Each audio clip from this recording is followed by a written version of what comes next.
Doesn't seem to be a steering... actually, I'm sitting in the back.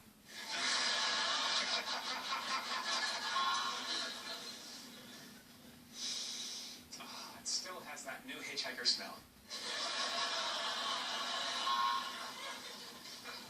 I don't know about you, but I think it'd be quite nice to walk today.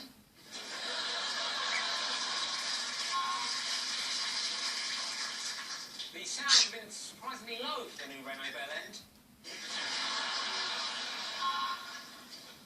This car has been modified for the American market. It's got 6 cup holders, a sandwich stand and a small rotisserie attached to the dashboard.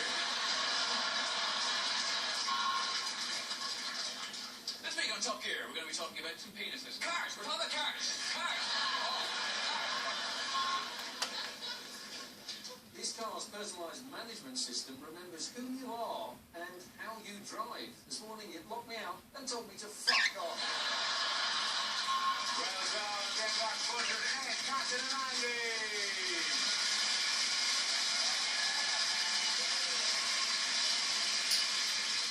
And that's the end of the show. This week's winners are Andy Barton, Captain Ryan Redburn.